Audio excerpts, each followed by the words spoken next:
Check it out. Check it out. Check it out right about now. You're listening to The War Report. There's a war going on outside, no man is safe from. On 93.3 FM, CFMU in Hamilton, with Jai Steels and DJ R Double on the ones and twos. Now get ready for The War Report. We're talking about a war.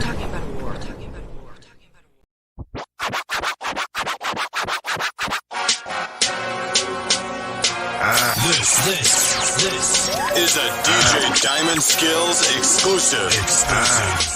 Hey, Diamond Skills.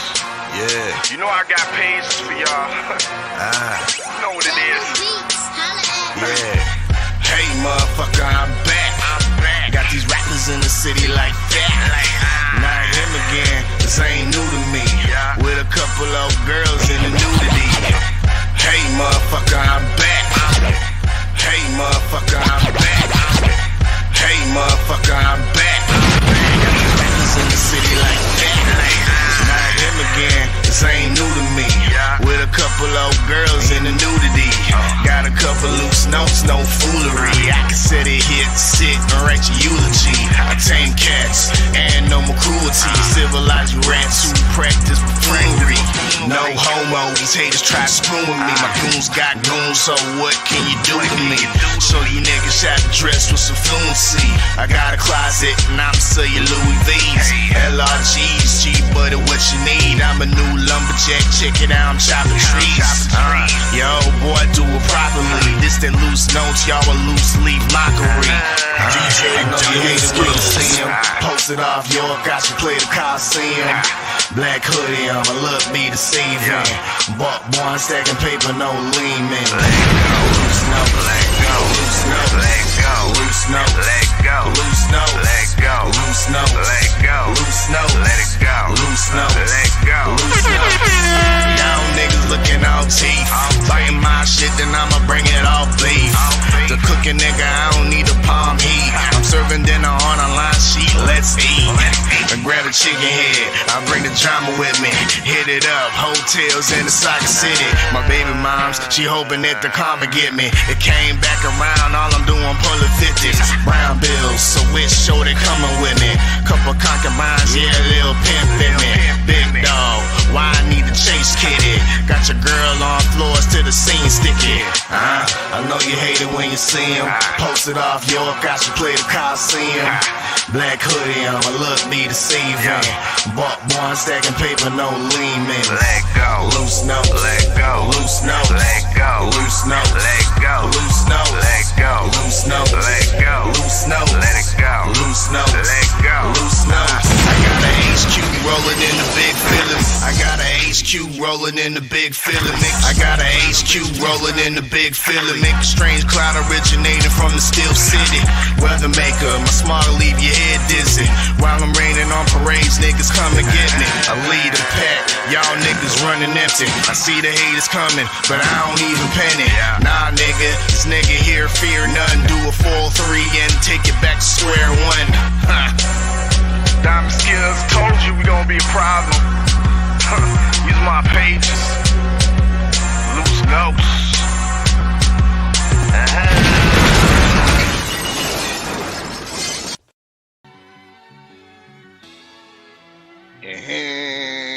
Y'all know what it is. It's your favorite, yet your most hated Oddfella, back for another one. This is the Wake and Bake Show. You know what I mean? Here, Friday morning, before the sun's up. You know what I mean? Good morning, grand rising to all. You know what I mean? Salute to everybody that's falling in. Make sure you smash that like button as you fall on in. This is the War Report. This is the Oddfella right here on YouTube. Subscribe if you haven't subscribed. You know, dig, we still a long way from that style wow, you know what I mean? So help the cause out. We're trying to get to that style wow. We're trying to get this channel to where it needs to be. You know what I mean? Boxing talk, of course, you know what I mean, during these wake and bakes, saluting cannabis culture, hip hop, of course, you know what I mean, and as well as during the weekdays, Tuesdays and Thursdays, be on the lookout for the TWR, the War Report listening sessions. You know what I mean? Salute to Michael J. Fox and the Queen Sydney Sexton for passing through last Tuesday, dropping the Beauty and the Fox LP. Yes, indeed. You know what I mean? That was a treat. Go back and run those numbers up. You know what I mean? Go click or go check out that whole album, the Beauty and the Fox LP. It's on all musical platforms and whatnot. Next Tuesday, we have a rapper out of Chicago passing through the War Room for the first time, LH. You know what I mean? We'll be happy to receive LH inside the War Room. He'll be dropping his latest LP, Exhibition. Exhibition, you know what I mean? Yeah, it's like a Rich the Kid type of style to him. You know what I mean? So I'm very excited to have him inside the War Room and listen to some of his highlight tracks and whatnot off of Exhibition. But once again, that's Tuesday 9 p.m. You know what I mean? Right here on inside the War Room. You know what I mean? The War Report. Yes, indeed. But yeah, this morning we gonna talk some boxing. Hold up while I smoke in my 78 voice.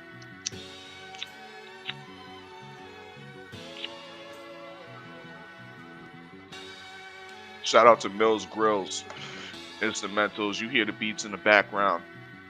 Link will be in the description. If you are MC, if you are content creator, or just like listening to dope instrumentals, you need to hit up my guy Millz Grillz Instrumentals, T Millz on Instagram. You know what I mean? He got the beat for you. Once again, salute to the usual suspects. It is the usual suspect King. You know what I mean? Salute to 503 Line, who was on yesterday doing the BMF recaps. Don't forget, he also does the early morning, midday, and late night hunt boxing topics for your ass. You know what I mean? Salute to the Supreme Beast Boxing Talk, Cadillac and KG. Bullshitting on the Beltway Monday, Wednesdays, and Fridays, but not this Friday. I believe 4:15 will be a battle rap recap featuring Act Reacher 45 and 78 Sports TV. So be on the lookout for that. They're gonna be talking the big battle card that happened over the weekend. I think Geechee Gotti faced Loaded Lux in a very intriguing battle. Loaded Lux is one of my favorite battle rappers, but I heard he took an L in this one. You know what I mean? I heard he took an L. I haven't been able to recap the battle for myself, but in my circles, that's what's being said. You know what I mean? So I'm gonna have to check in with the brothers and see what they say tomorrow, or actually this afternoon, 4:15. You know what I mean? The battle rap recap, Supreme Beast Boxing Talk. Once again, that's Act Reacher 78. You know what I mean? Gonna be recapping and whatnot. But once again, welcome to the Wake and Bake Show. Right now, I am puffing on some Girl Scout cookies to start the day. Possibly we'll get into some other strays as the show goes on. But right now, we got a nice brew of coffee and we got the Girl Scout cookies popping. Indeed. But there's a plethora of topics we can touch on this morning. You know what I mean? With regards to the boxing, of course, big fight, massive fight this weekend. Undisputed at 168, super middleweight division. Of course, we all know and are anticipating the Canelo Alvarez fight versus Caleb Plant. It seems to be split down the middle with people's predictions. It really does. It seems to be split down the middle. You have half the faction believing that Canelo's gonna go in there and just do what he usually does and bullies his opponent. And then there's the other faction that are on Plant's side that believe Plant has a size and definitely the skill set the footwork to frustrate and beat Canelo. And I agree with both factions. You know what I mean? I agree with both factions, but at the end of the day, I still give the slight advantage to Canelo. I still give the slight advantage to Canelo. We have to understand that Canelo and Caleb Plant, I believe, are like around the same age. However, Canelo has twice the amount of fights, maybe nearing 3 times the amount of fights that Caleb Plant has. And I mean, experience counts for some. The more and more in this, it seems like in this world, people aren't trying to give credit for experience, and experience counts for a lot. You know what I mean? Canelo has big stage experience. You know what I mean? It's a regular for him. Being on the big stage in front of the limelights and performing. Does Caleb Plant have that same type of he has that experience, but he have that same level of experience performing under the big lights? Is he able to put together his punches? Is he able to do the same things that he was able to do against lesser opposition? Yes, lesser oppositions. May I bring up and reiterate the fact that Caleb Plant has been fighting the Mike Lees of the world. He's been fighting the Vincent Fagan Buttses of the world, right? He's been fighting the Caleb Truaxes of the world. His best fight to this date is still Jose Uzcategui. Jose Uzcategui, who is yet to reestablish himself at 168. You know what I mean? He was a one-time wonder. He touched that belt and was looking real promising and real dangerous at one point. And since Caleb Plant knocked him down a couple times and outboxed him, Uzcategui really and truly hasn't gotten on track. But that's Caleb Plant's feather in his cap. You know what I mean? Uzcategui. Other than that, where's the big level and where's the big fight experiences? You know what I mean? You do have the box checked off by, you have headlined your own events. You know what I mean? I see you doing your thing in Nashville, Texas. You sold some decent a decent amount of tickets. It had the place looking half full or whatever like that. So you do have that experience of headlining your own show. You know what I mean? In your hometown and whatnot. You do have the experience of headlining your own show on network TV. I have seen you on Fox. You know what I mean? I believe you was beating up Caleb Truax on Fox, and it was a main event. You know what I mean? So you do have that, but do you have the same level of big level fighting experience that Canelo? That's where you lack, and that's where the Caleb Plant fans don't want to. They don't want to credit experience. They don't want to talk about that. But we here in the war room, we talk about all of that. You know what I mean? I see all aspects. That's why I'm so torn on who to pick. You know what I mean? But once again, I said I'm leaning towards Canelo Alvarez when it comes down to the Oddfella odds. You know what I mean? The Oddfella odds, it's leaning towards Canelo Alvarez as being the obvious favorite. You know what I mean?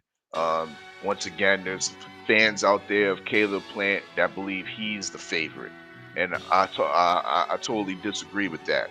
But once again, this is going to be a great fight at the super middleweight division, undisputed. We'll see. I kind of felt the energy of Caleb Plant was wavering. I felt that the energy of Caleb Plant was wavering at the press conference. He didn't have that same resolute, confident energy that he had weeks before. Is the magnitude of the event getting to Caleb Plant right now? Once again, this is the first time he's been in this type of position. It would have been nice if he would have took the David Benavidez fight before getting to this stage, because you would have been ready. You would have been able to experience a mega fight. This is Caleb Plant's first mega fight. right?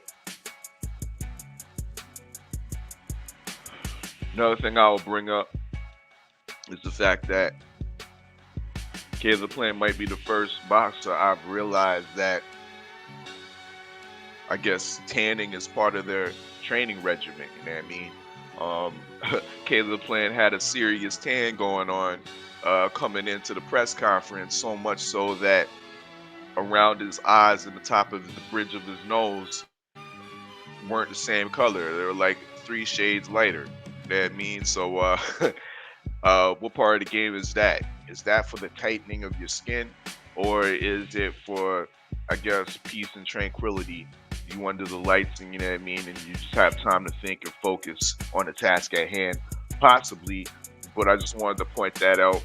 I thought that was rather, you know what I mean, strange, not odd, but strange. You know what I mean? But it is what it is. I think for those of y'all that are looking for a safe, or I wouldn't say safe pick, but looking for a quick come up, you know what I mean? And there's a true possibility of this happening. Shit, you put down $5 on a draw for this fight, and you coming back with 130. That was the odds yesterday. You put down $10, you coming back with $260. That ain't bad. In all actuality, this fight can end up into a draw. When you have fights of this big a magnitude, you have opponents that are both champions, that both hold multiple belts and whatnot. Sometimes the politics of boxing have it where they can't find a winner. Take it back to Canelo and Triple G in the first fight. They couldn't find a winner. We take it as recently back to Jermell Charlo and what's his name, Brian Castano. Yeah, I mean, they couldn't find a winner for that fight. Many people that watched the fight had to decide a winner, whether it was Charlo or whether it was Castano, but they couldn't find, the judges couldn't find a winner to that fight. And that's what I believe will go down tomorrow night. The judges won't be able to find a winner. You know what I mean? The judges will be split, and that last judge will call the fight and will split and draw on this fight ultimately. So I think it's a safe, once again, wrong word. I don't think it's a safe. I think it's a lucrative pick to put a couple shillings down on a draw, you know what I mean? Because yeah, a draw can really happen in this fight. That's one way I see this fight ending and resulting in. I also see the result of Canelo bullying Caleb Plant and stopping him in the later rounds. I see the game plan of Plant working effectively in the first 6 rounds, 7th round, until Canelo either lands a heavy shot to slow down Caleb Plant to the pace that he wants, or Caleb Plant naturally just runs out of gas, which we've seen before in the later rounds. So that too is a real possibility of how this fight will play out. But those are my 2 type of predictions of how the fight are going to play out. Either a draw, we'll either see Caleb Plant thoroughly outbox Canelo Alvarez, but the judges won't give him the credit. We could see Caleb Plant thoroughly outbox Canelo Alvarez for 7-8 rounds of the 12-round fight, and the judges won't give him the proper due and proper credit. So that's why I see the possibility of a draw. Once again, if you put down $2, shit. Is it? No, if you put down $5, my bad. If you put down $5, that's a 160 you getting back. You know what I mean? You put down 10 shillings, you know what I mean? Yeah, you getting back 260 or something like that. So the odds are decent on a draw, you know what I mean? So keep that in mind. keep that in mind.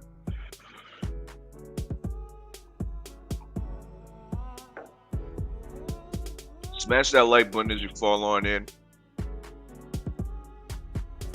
It's the Wake and Bake Show, live in the warm room.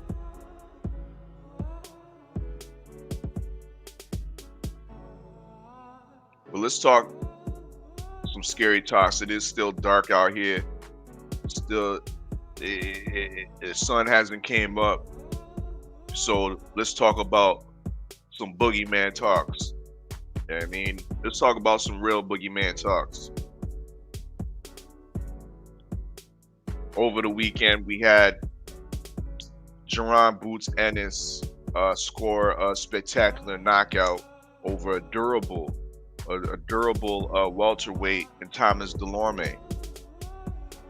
Not only durable, but a sizable welterweight in Thomas Delorme was dispatched. Yes, was dispatched in less than one round.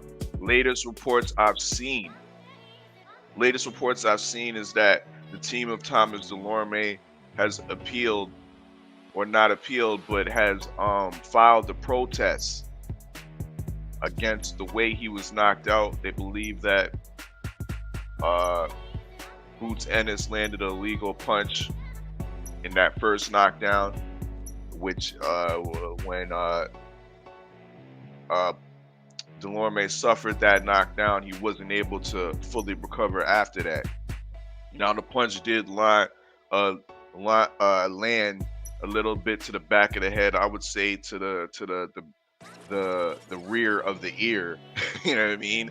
But Delorme was ducking, and I don't think it was a intentionally foul blow.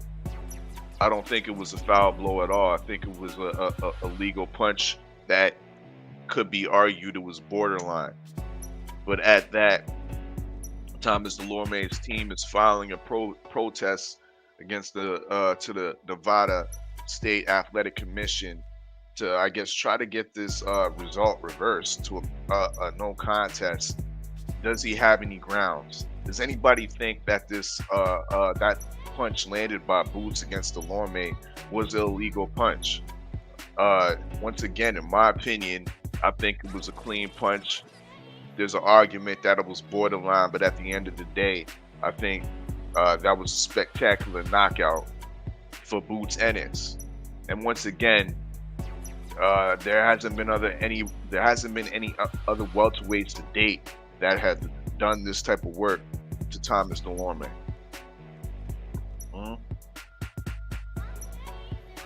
Thomas Delorme was supposed to come in there and test Boots Ennis, and he didn't.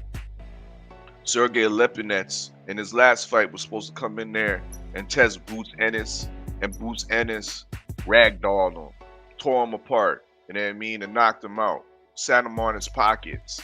Chris Van Heerden was lucky that the fight ended in a headbutt stoppage, a headbutt no contest, because if the headbutt didn't occur, who knows, we probably would have seen 3 spectacular stoppages in a row from Boots Ennis.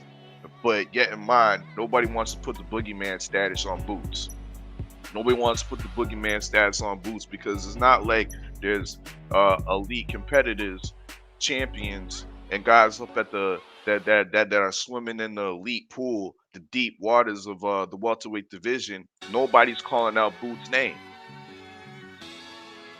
Nobody's calling out Boots' name.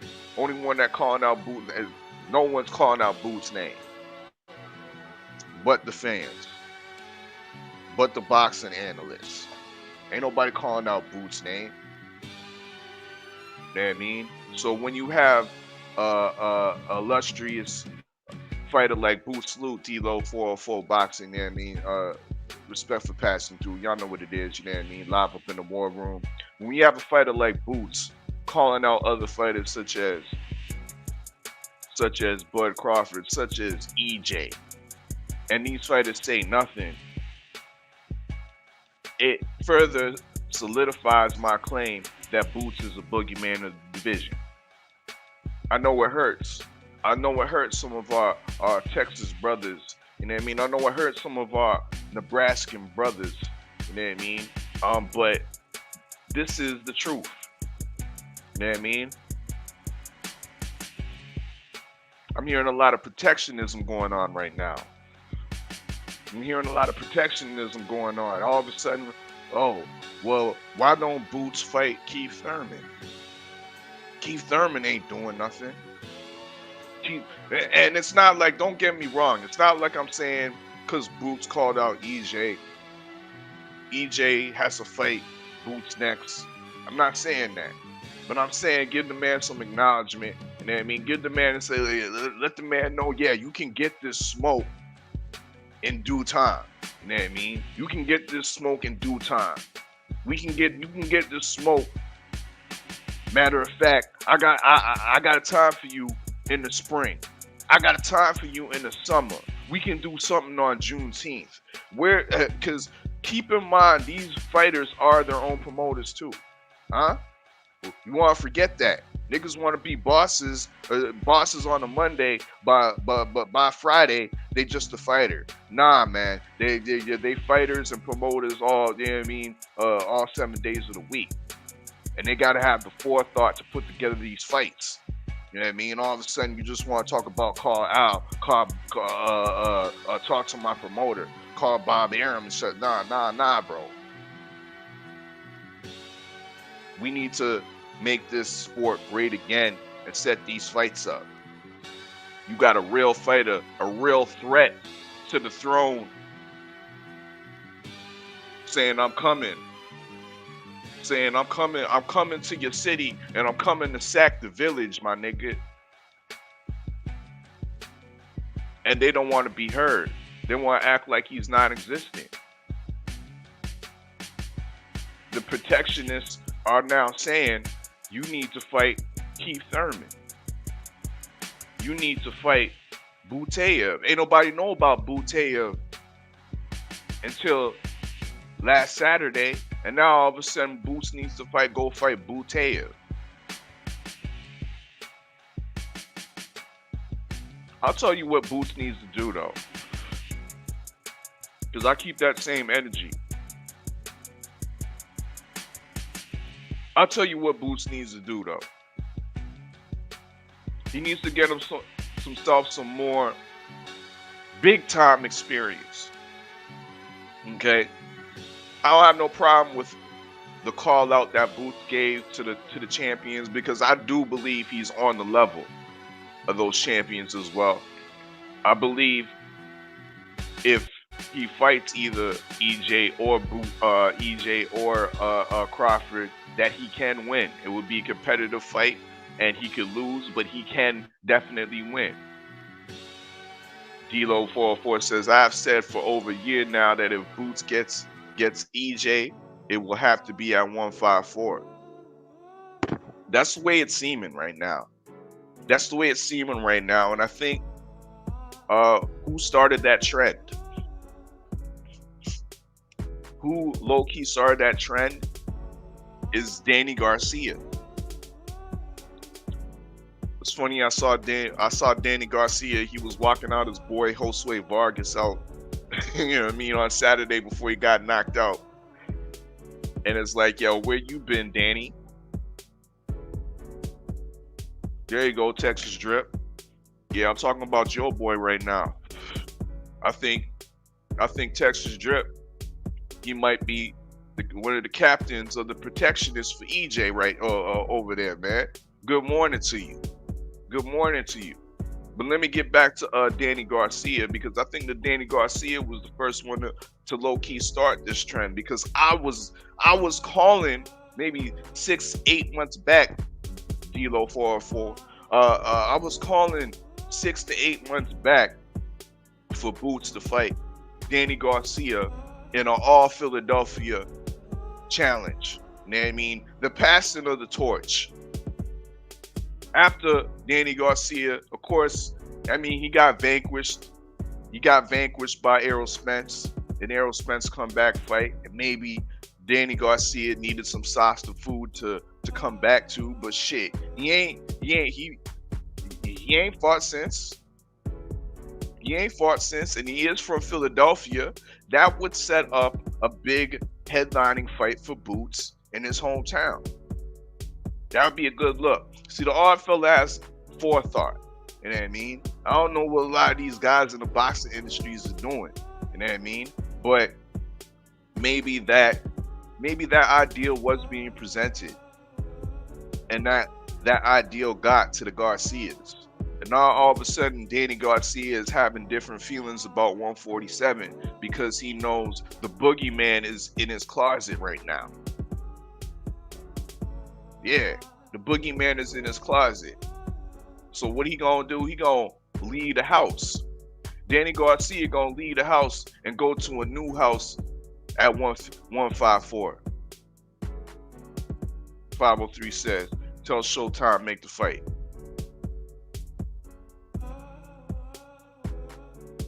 Tell Showtime make the fight. Well, I know they be interested. They're gonna be interested in making this fight, but we know Spence is more of a rock with Fox more, so we'll see where it go. But once again, Danny Garcia was supposed to be that guy. He was supposed to be that guy to pass over the proverbial torch, put the spotlight on Philly. You could have had that fight in Philly, had guys like Lil Uzi Vert, Meek Mill, Gilly the Kid, you know what I mean, doing their thing. Gilly the Kid could have did the whole did the promotion on his podcast, $1 million worth of game and shit. You know what I mean? All that shit could have been set up. But once again, Danny Garcia realized that there's a boogeyman in his closet, and I need to leave the house.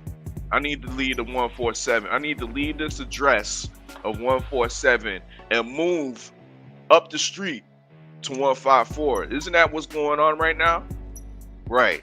Now, all you niggas is talking about, oh, this fight ain't gonna happen until 154. Well, what does that sound like? We won't see Errol Spence and we won't see Bud Crawford until they move to 154. It sounds like somebody's scared of the boogeyman. It sounds like some of these champions are ready to leave their address. Leave their address. Because they don't want to deal with the boogeyman that has generated, that has regenerated in their 147 house. Am I lying? 503 says, when Boots gets burned, give EJ his credit. EJ's been getting his credit. EJ's been getting his credit, my brother. You know what I mean? But there comes a time where other challenges emerges. There comes a time when call-outs need to be addressed. You know what I mean?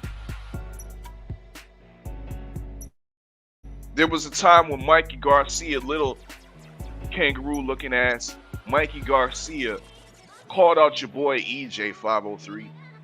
And what did you tell me? Yo, the fight had to happen because Mikey Garcia called him out. And what happened, 503? EJ made sure that fight happened so he could whoop his ass. My question is, where's that same energy? My question is, where's even a similar energy? Because this hasn't even been addressed. And if you're talking about this has been addressed through the likes of Yellow B, aka Yellow Beezy, saying that he's gonna put up $1 million, that's not a proper response or clapback. You know what I mean? Gonna use your BFF to talk your battles. Use your BFF to talk to the boogeyman. I ain't lying. Let me put that million up in the escrow account. Like my guy BFTB says. Put that shit up in the escrow account. Let's see, let's see if it's real. You say you got $1 million on your boy. Let's see what it do then. We got one small faction and Yella B that's ready to put up $1 million. I know Gilly the Kid's ready to match that. I know there's a bunch of other promoters that ready to put in a couple million up in this. Yo, this is a $10 million fight. This is a $15 million fight. What is we doing? What is we doing? This fight is being built. The boogeyman can't be denied. But it seems like, once again, guys at the top don't want to address the boogeyman. You have Errol, you have Errol Spence somewhat victim, but gave him his best fight in Sean Porter. That admittedly says he don't want to smoke with Boots Ennis. Boots Ennis is a great talent. When he was asked at the fight, because he showed up to the fight, when he was asked at the fight, what did you think of Boots Ennis, Showtime Porter, who's not only a boxer, but a decent podcaster and a better boxing analyst on Fox, declined to comment. You have all this mouth for everything else, but for the boogeyman, you don't have no boxing thoughts. You have all this mouth for all other boxing topics, but when it comes to the boogeyman of the 147 division, where you live at right now, Showtime Sean Porter, you have no comment.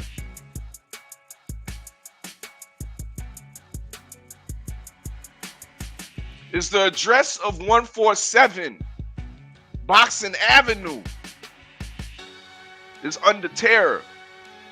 Niggas is scared because there's a boogeyman in the house.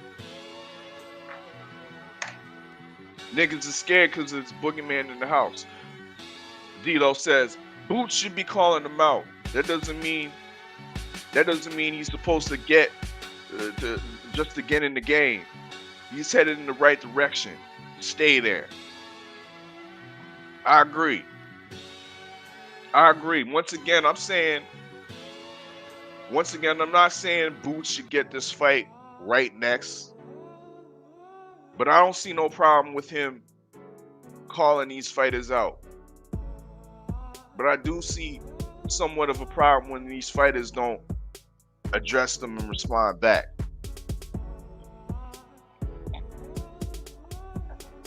You feel me?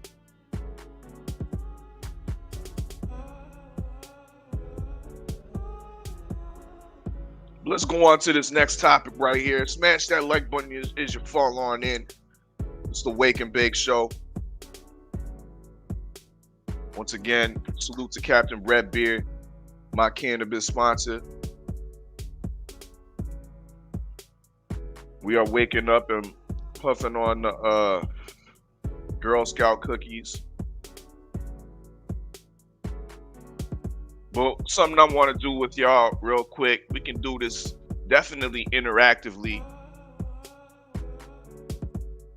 Is this morning I want to play promoter.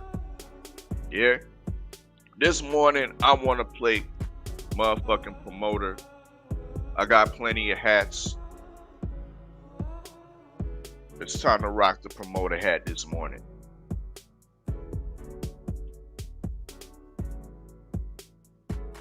There's one thing I don't like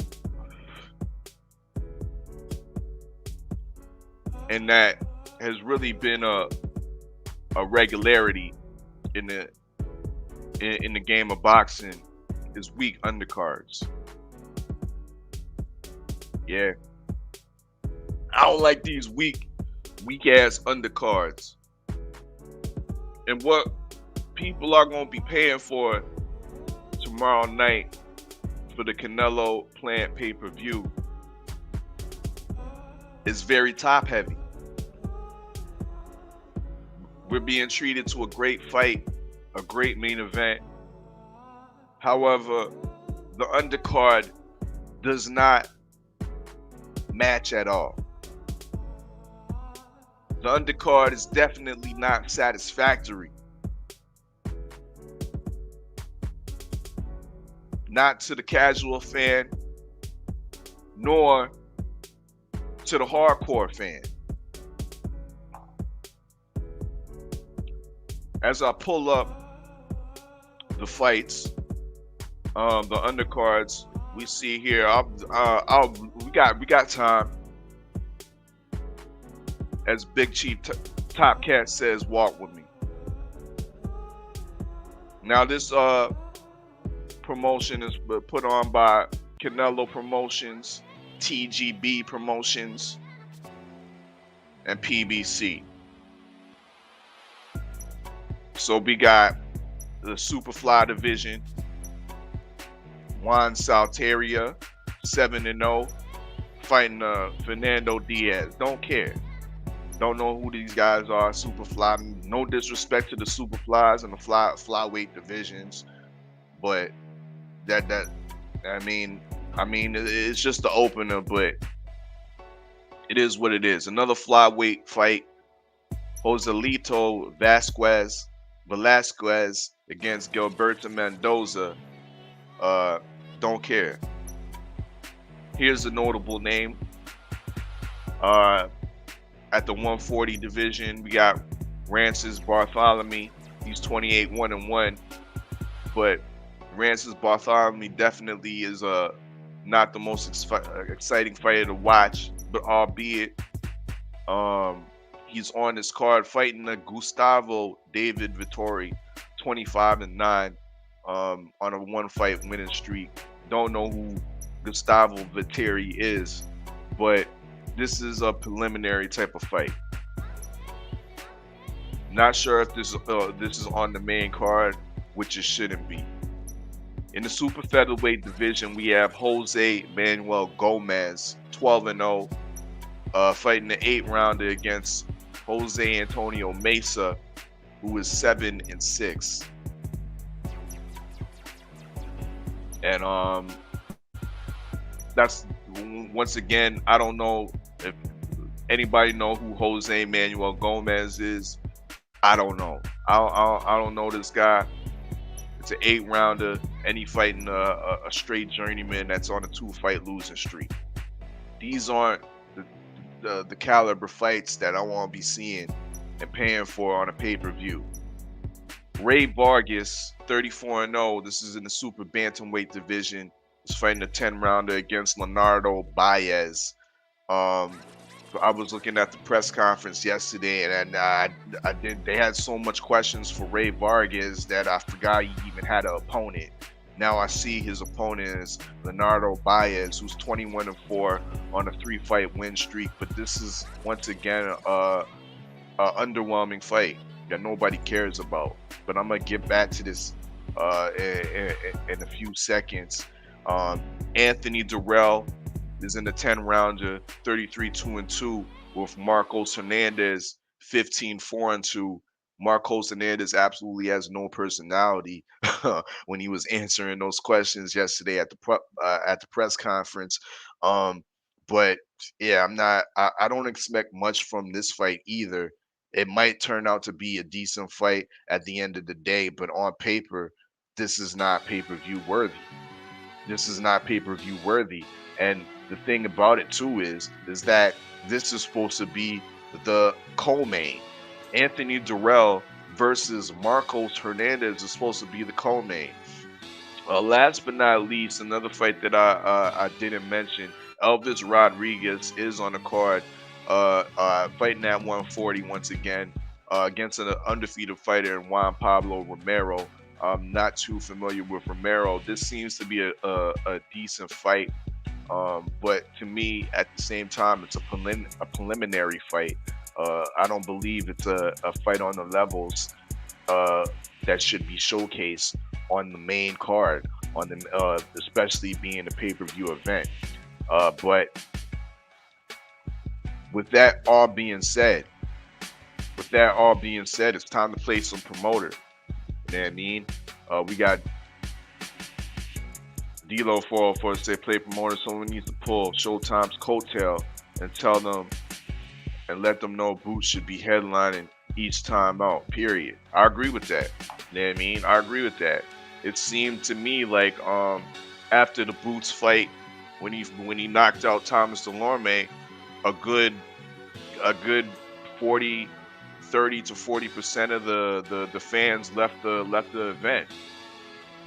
You know what I mean? And then so James against Butayev looked like they was walking out to an empty arena and they were supposed to be the headline. Boots is the headliner in my opinion as well. You know what I mean? Showtime needs to get that right. And they most definitely should get that right. The next time Boots comes out, he should be a headliner. You know what I mean? That's absolutely ridiculous. But what also is absolutely ridiculous, once again, are these undercards. You know what I mean? We got Ray Vargas against Leonardo Baez. I mean, now people, we got to keep it within the confines of PBC and who's on Canelo Promotions. You know what I mean? If we're going to put on our promoter hat, we got to be logical with this shit. But I'm trying to understand, when you got a pay-per-view event like this and you have Ray Vargas on the card, why wasn't Gary Russell given a call? Yeah? Why wasn't Gary Russell given a call? Is that not a pay-per-view type of warm-up type of fight? The silver champ, the number one rated Ray Vargas against the champion, Gary Russell Jr. Is that not a fight that we would want to see, that we would accept and pay for on a Canelo Plant undercard? Now, let's see. Ray Vargas, he's already on the card. And Gary Russell, he is a PBC fighter who I believe has fought under the TGB promotions before. So why wasn't this fight made? I'm puzzled. I'm just puzzled. As I'm cooking, if y'all got some fights, some fighters that you would like to insert in this pay-per-view, once again, we playing the promoter right now. We playing the matchmaker. And what I see is poor matchmaking and poor promoting. With regards to this, the undercard is trash. The undercard is trash. I propose Ray Vargas should have fought Gary Russell Jr., the champion Gary Russell Jr., on this pay-per-view event. Gary Russell Jr. is out there hunting and skinning deer, while Ray Vargas is getting a payday. Make it make sense. Make it make sense. Anthony Durrell. A lot of the brothers are tired of seeing Anthony Durrell. Albeit, why isn't Anthony Durrell fighting the fighter that's a little bit more notable?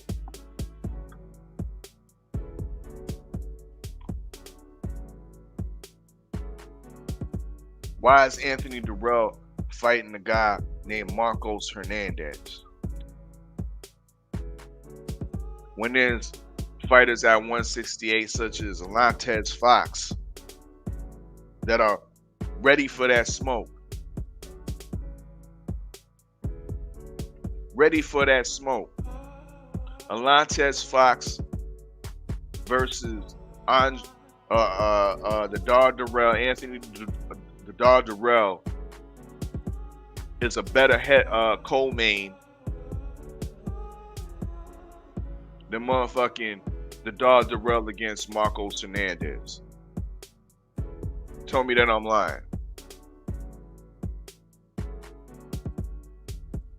Tell me that I'm lying. D'Lo says they call Vargas as a WBC mandatory to Gary Russell Jr., but somehow he got out of that fight for this fight. Shaking my fucking head. Facts.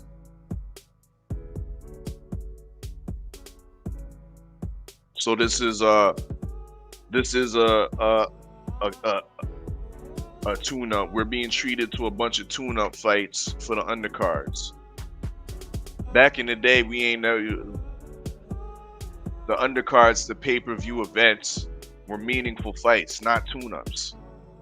Tune-ups were meant for the preliminary, the non-televised shits. Now it's almost like the opposite way around. Now it's like the opposite way around. The foolishness of Top Rank for not having King Carlos Jackson against Jonathan Guzman on the main card.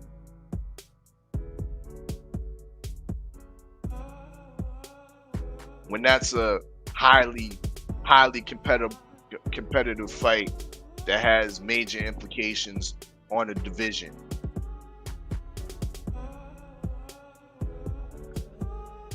But we're being granted with these proverbial tune-ups. Ray Vargas, Anthony Durrell. Make it make fucking sense. Where are the heavyweights on this card? Where are the motherfucking heavyweights on this card? What is Uncle Ortiz doing? Where's Uncle Ortiz at? See, if you want to see a tune-up, if they so inclined to give us tune-ups, these are the type of tune-ups that the fight fans want to see on a pay-per-view. We want to see Uncle Ortiz against a guy like Carlos Negron. Make it happen. Ortiz out here ducking Otto Wildin. You out here ducking Joe Joyce. So put him back in there with another Travis Kaufman type of opponent. Put him in there with Carlos Negron, who's fought on the PBC as well. A Carlos Negron who's a Latino heavyweight. What fits in the parameter of the Canelo event. Yeah? I'm just putting my promoter hat on right now. What's going on with this motherfucking undercard? Once again, if I wanted to see a tune-up, these are the type of tune-ups that I want to see. But there's a lot of shelf action going on right now. Where's the heavyweights? Where are the heavyweights on this card?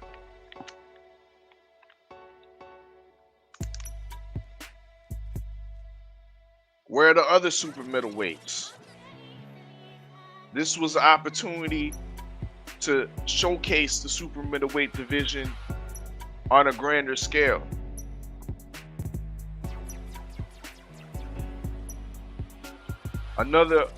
I forget who flew the ideal of why wasn't Benavidez fighting the Dog Darrell on the pay-per-view.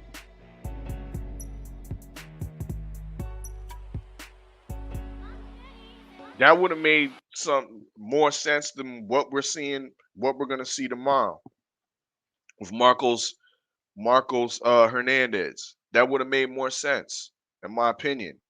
I mean, because it almost could have been like a low-key tournament. and you're marketing your next fight. You're marketing the next threat to the winner of Canelo and Plant.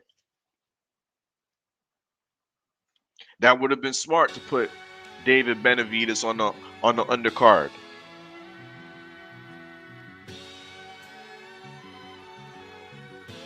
And if you didn't even have Benavidez fighting the dog Darrell, you could have continued and let him fight. I believe he's fighting Karan Davis. Move his event over into the pay-per-view to add more substance. And once again, we're trying to deal with this 168 division. Why isn't this division being promoted?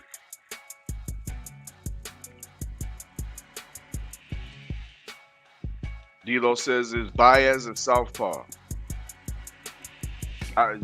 Don't ask me. I don't even know. This is the first time I've heard of Baez, so I can't tell you what stance he got. I don't know this nigga. Shit. You know what I mean? But that's what it is. We live him up in the war room. Smash that like button as you fall on in. This is the Wake and Bake Show. We have our promoter hats on. Right now, I'm calling out this pay-per-view undercard is being trashed. You know what I mean? And I'm giving us the duties this morning of matchmaking. Coming together with the way this card should have went down. Coming up with ideals for fights that could have took place. You know what I mean? Tomorrow night. But y'all know what it is. Once again, Canelo Plant. I think they should be walking out by 11:30 Eastern time. So definitely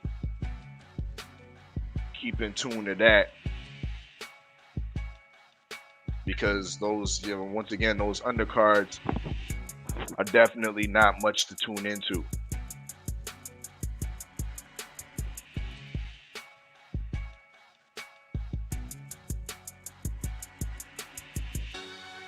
D'Lo says if Baez is no southpaw, then Vargas has no intention of fighting Gary Russell Jr. Good point. He says, I'm not buying that pay-per-view.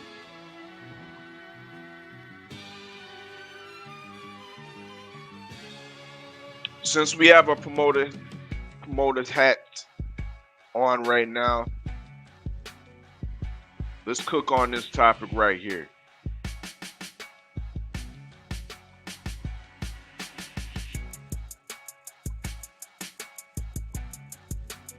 Bud goes with who? I found it interesting in a picture captured after the Shakur Stevenson masterclass of Jamel Herring. A picture of the energy being displayed off of Bud when he was conversing with Shakur Stevenson, the new WBO champion. But as soon as Bob Arum, his current promoter, got into the ring beside him, his energy totally changed.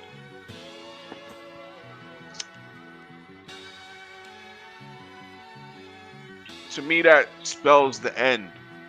That shows the writing on the writing is on the wall that Bud will not be returning. I'll be totally shocked if he does return to Top Rank in any type of long-term fashion. But with that being said, salute D'Lo. But with that being said, where does Bud go?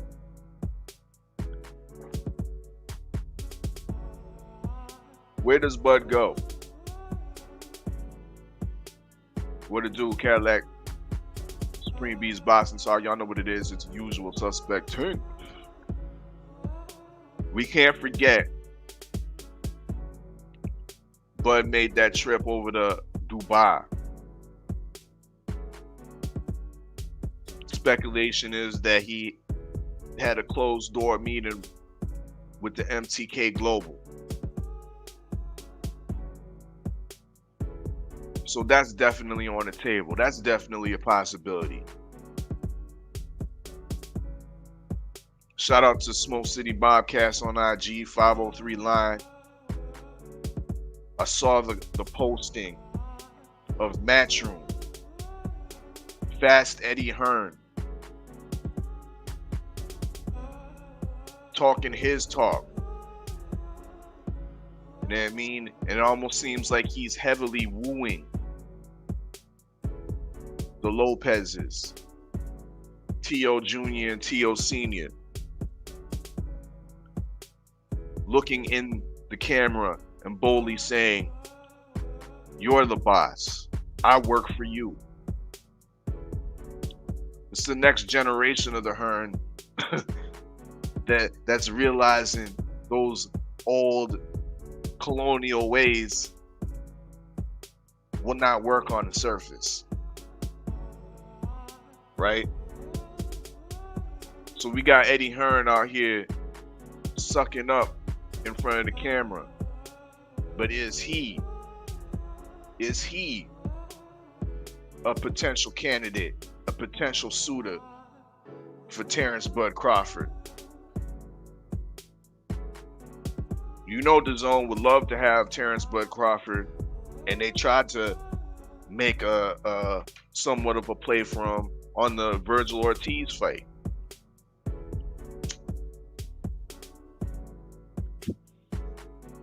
We can't forget the amount of camera time, interview time that DAZN was giving Terrence Bud Crawford during that event. They did that for a reason. They didn't just do it for the good of the sport, for the coverage of the welterweight division. They did that for a reason, and that was a wooing, a courting process, so to speak. So I believe Matchroom, Eddie Hearn, is a viable candidate for where we might see Bud going next. Or could we see Bud go to the newly emerging problem in Europe that seems to be signing fighters on a day-by-day basis? You say, Oddfella, who's signing fighters on a day-by-day basis right now? Richard Schaefer, Probellum. And they turn into a problem definitely in Europe. And they slowly easing their way over to the North American lands, signing fighters over here. I believe Probellum has Regis Prograis as a new signee. I believe, yes, they got Regis Prograis and more star fighters are coming on board.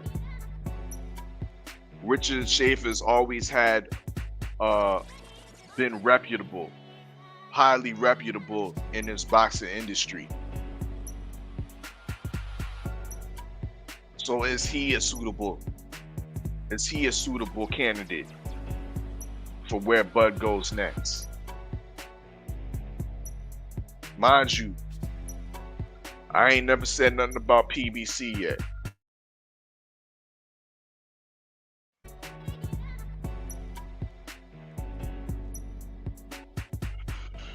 And to be in all honesty, they are an option, but in my opinion, the lowest option for Bud Crawford.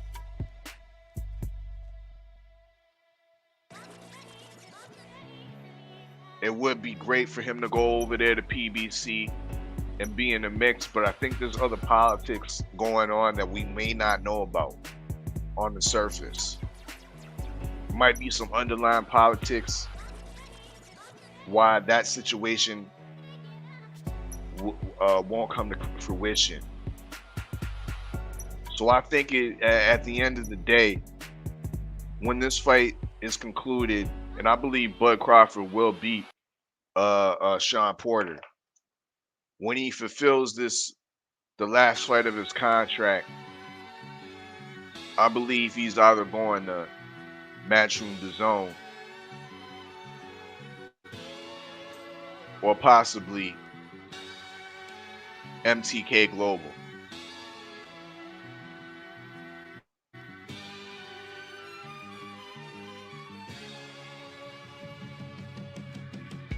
What we think about this fight right here? A lot of criticism. A lot of criticism is coming of Tank. A lot of people feel that Tank team and its once again with the theme of promotional companies is mishandling Tank.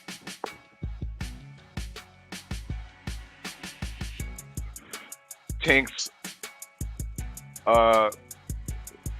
growing into the prime of his career. He is 27 years old. He has established himself as definitely a star.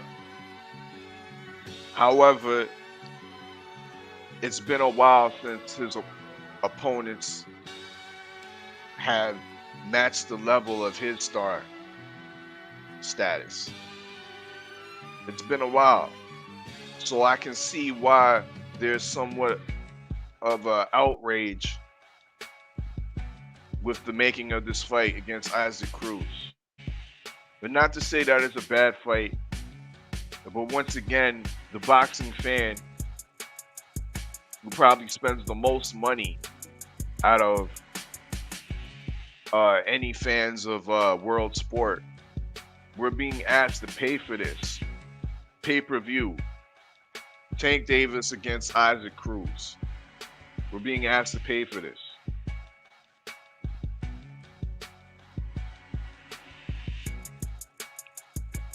This fight, in my opinion, should be a fight that should be put on Showtime.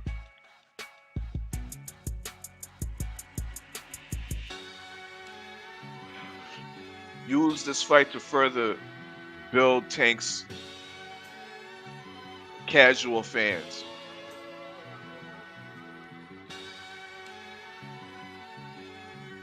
Not cash out on these limited pay-per-views. But once again, this is a major reach, and we're being slapped over the head once again with costs and expenses. I can only imagine the flaws and the weakness of what this undercard is going to look like as well. You know what I mean? Because once again, this is not a top tier headline main event. You better have some undercards to back this up with. You know what I mean? Because the foundation was definitely kind of weak. But with that being said, those are pretty much all the topics that I wanted to go through this morning. The sun is now coming up. The sun is now coming up. I think we woke and now we baked. So yeah, salute to everybody that passed on through. Smash the like button as you fall on out. Once again at 4:15, Supreme Beast Boston Talk will be doing battle rap recaps.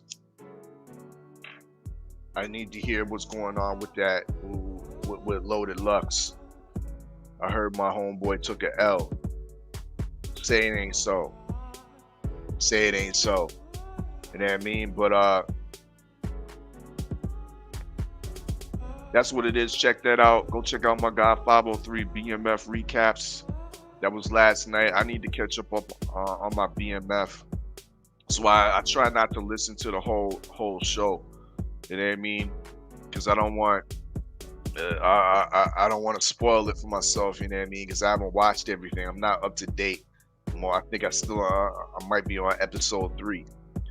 But yeah, y'all go check out 503 Line right here on YouTube. The BMF recaps, early morning hunt, late night hunt, Stay Ready Boxing TV, ringside views. You know what I mean? All the interviews of upcoming fighters. Go check that out. Run those numbers up. Big up MSP. Basketball talk, basketball conversations on deck with him. In the dig. Jab Jamboree. Night Court will be in session Sunday. Hopefully we're going to get this Luis Ortiz case out in the open. It's been like a month in the waiting, you know what I mean? So hopefully that will be on the docket, and Boxing Night Court will be in session. That's 5 p.m. Eastern time on Sunday. But y'all know what it is. It's your favorite yet your most hated Oddfella. Salute to the usual suspects. It is a usual suspect ting. And I'm Gizon. I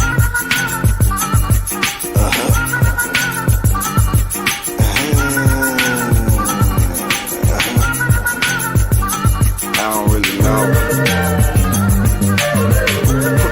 Oddfella. No, I don't really know.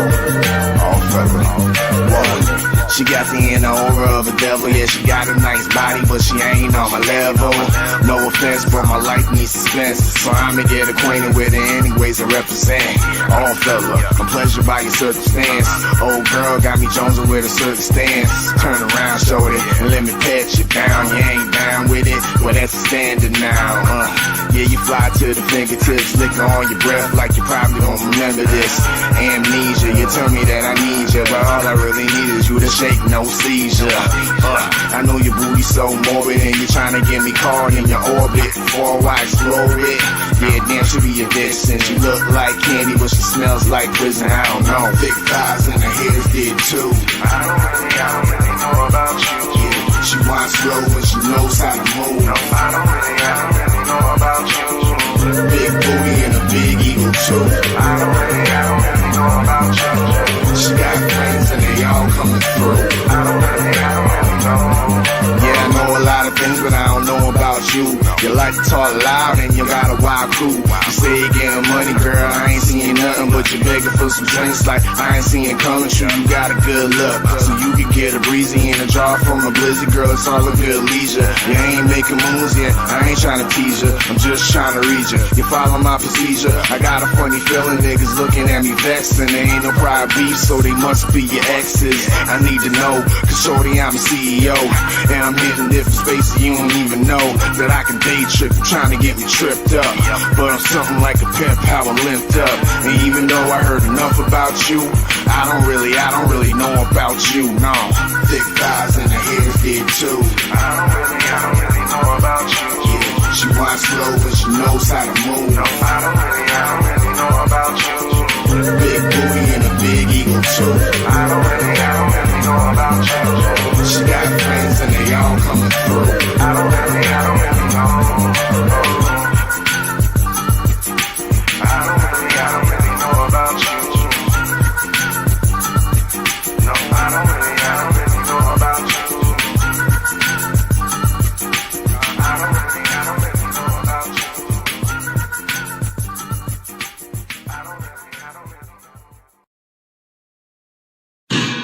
It's a usual suspect ting. So I got with a sick tight click and went all out. Wow, what up with it? What up with it? It's your boy Cadillac Red. Make sure you go subscribe to Supreme Beast Boxing Talk. Mondays, Wednesdays, Fridays, 4:15 Eastern Standard Time. We bullshitting on the Beltway. And you know you might catch a battle rap recap or a Crescent City Convo out your boy. You know what I'm saying? Talk to me, but don't talk to me spicy. Make sure you go subscribe to The War Report, The Oddfella. You know he keep a live listening session, a weed review, or he might slide up on you with a wake and bake hot boxing topics. You already know what it is. And make sure you go subscribe to 503 Lion. You know we stay on the hunt. Early morning, midday, late night, shit. Even on the weekends, you gonna catch a fight pray party. Shit, what content? Who got content? 503 got that content. Make sure you subscribe to the homie Jab Jamboree, Act Reacher, Sundays, 5 p.m. Night Court will be in session. And he'll pop up on you with a hot boxing topic or a battle rap preview. Trust in Judge Galvatron. He'll never steer you wrong. Make sure you go subscribe to Stay Ready Boxing TV. If he ain't giving you ringside views, he giving you ringside interviews. You already know if you can't find him, Google him. You ain't got to get ready if you stay ready. Make sure you go subscribe to Supreme Beast Boxing Talk with KG. You already know he's going to have sparring sessions and them interviews, though, on deck. It's only one underscore, but we still call him KG, though.